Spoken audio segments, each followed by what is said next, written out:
आजमगढ़ में loco pilot Durgesh Kumar की कथित हत्या आत्महत्या मामले ने नया मोड़ ले लिया है। जिस युवती के साथ दुर्गेश का प्रेम प्रसंग बताया जा रहा था, वह बृहस्पतिवार को सीधे पुलिस अधीक्षक कार्यालय पहुंची और सनसनीखेज खुलासा करते हुए कहा कि उसके परिवार को झूठा फंसाया जा रहा है। युवती ने आरोप लगाया कि दुर्गेश लंबे समय से उसे धमकाता और ब्लैकमेल करता था। क्षमता यादव नाम की इस युवती ने बताया कि दुर्गेश से उसकी पहचान पढ़ाई के दौरान हुई थी। वह लगातार दबाव बनाकर संबंध बनाने के लिए मजबूर करता रहा। युवती के मुताबिक जब उसने विरोध किया तो दुर्गेश ने आत्महत्या की धमकी देना शुरू कर दी और यहां तक कि अपने हाथ काटने और जहर खाने के वीडियो बनाकर भेजता था। डर और समाज की इज्जत के चलते युवती को कई वर्षों तक चुप रहना पड़ा। युवती ने आरोप लगाया कि दुर्गेश के परिवार वाले जब उसकी मौत को आत्महत्या न मानकर हत्या करार देकर उसके परिवार और गांव के ही एक शिक्षक ज्ञानेंद्र मिश्रा को फंसा रहे हैं, जबकि हकीकत यह है कि दुर्गेश ने खुद अपनी जिंदगी खत्म की। उसने पहले भी कई बार यह धमकी दी थी। युवती ने कहा, ज्ञानेंद्र मिश्रा निर्दोष इंसान है। उन्होंने सिर्फ मुझे मेरे परिवार की इज्जत बचाने की कोशिश की थी। उन्हें बेवजह फंसाया जा रहा है। घटना वाले दिन के बारे में युवती ने विस्तार से बताया। उसने कहा कि दुर्गेश लगातार फोन कर रहा था और जब परिवार ने उसे रोकने की कोशिश की तो वह गड़ासा लेकर घर में घुस आया। गांव की इज्जत बचाने के लिए मामला पोखरे किनारे सुलझाने की कोशिश की गई। वहां हाथापाई भी हुई, लेकिन अंत में दुर्गेश ने सबके सामने माफी मांगी और बुलेट से चला गया। युवती के अनुसार इसके बाद ही उसने आक्रोश में जाकर जहर खा लिया। इस घटना में पुलिस अब तक कई लोगों को गिरफ्तार कर चुकी है। दलित युवा लोको पायलट की मौत के बाद यह मामला संवेदनशील हो गया और समाजवादी पार्टी का एक डेलीगेशन भी पीड़ित परिवार से मिलकर एसपी से न्याय की मांग कर चुका है। हालांकि युवती का ताज़ा बयान पूरे घटनाक्रम की दिशा बदल सकता है। युवती का कहना है कि वह सिर्फ इतना चाहती है कि निर्दोष लोगों को फंसाया न जाए। उसने कहा, मैं एक बेबस लड़की हूं जिसने अपनी इज्जत बचाने के लिए हर संभव कोशिश की, लेकिन आज मेरे परिवार को ही दोषी ठहराया जा रहा है। मुझे न्याय चाहिए। अब देखना ये होगा कि युवती के इस बयान के बाद पुलिस जांच किस दिशा में आगे बढ़ती है और क्या निर्दोष बताए जा रहे लोगों को राहत मिलती है या नहीं। क्या नाम आपका है? मेरा नाम क्षमता यादव है। कहाँ की रहने वाली हैं? जीएनपुर बाजार खास की रहने वाली हूँ। आज आप एसपी कार्यालय आई हैं, क्या मामला है? मामला ये है कि सर दुर्गेश कुमार ने जहर खा के आत्महत्या की। इसकी धमकियाँ वो मुझे लगातार देता रहा और उसके परिवार वाले मेरे परिवार पर उसके आत्महत्या को हत्या बता के मेरे निर्दोष परिवार को फंसा रहे हैं। मुझे न्याय चाहिए सर। कितने लोग फंसे हैं आपके परिवार के? मेरे परिवार के 6 लोग फंसे हैं और एक ज्ञानेंद्र मिश्रा जी ज्ञानेंद्र मिश्रा का इसमें कोई दोष नहीं है। वो सरासर निर्दोष इंसान है। तो पुलिस का क्या मतलब क्या कहना है, क्यों उनको फंसाई है?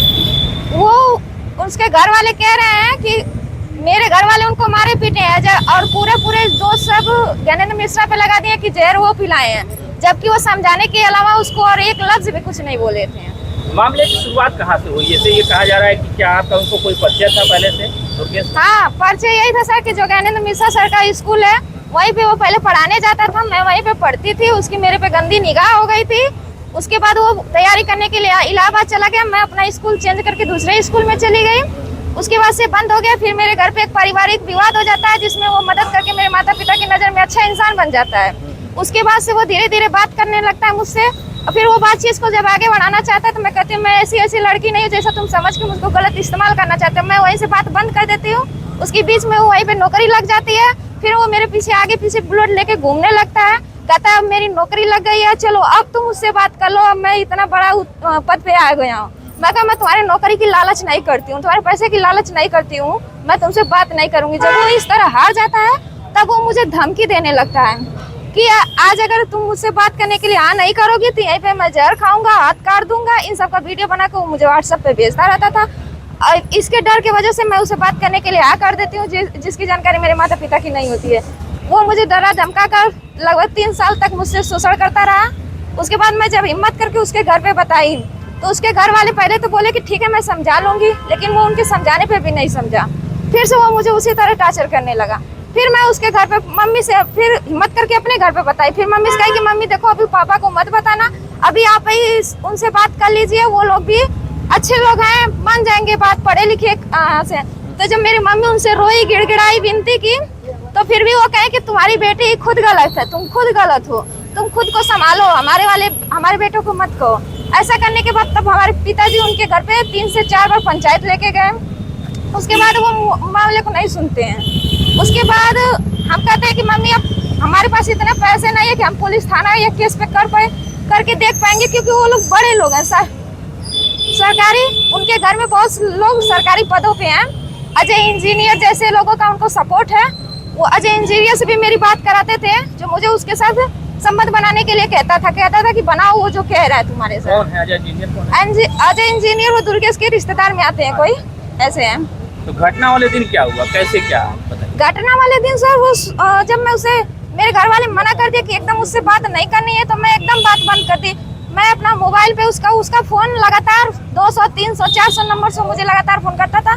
मेरे घर वाले कहे कि अगर एक भी फोन उठ जाएगा तो अच्छी बात नहीं है। ये इतना जब मामला बढ़ चुका है, तो मैं फोन नहीं उठाई उसका, तो वो गड़ासा लेके मेरे घर पे घुस गया। कह रहा है अब तो क्षमता है, तुमको मुझसे बात करनी पड़ेगी।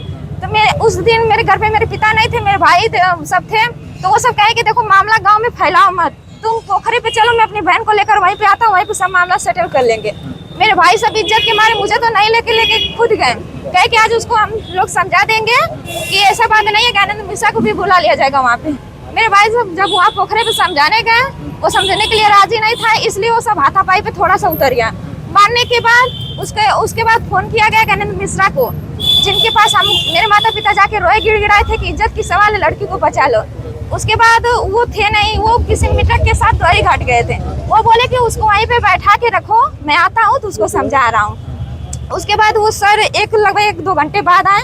मामला ये सब मारे थे शायद 1 बजे से हाथापाई हुई थी, लेके बैठे से सब 3 बजे सर आए, उसको समझाए।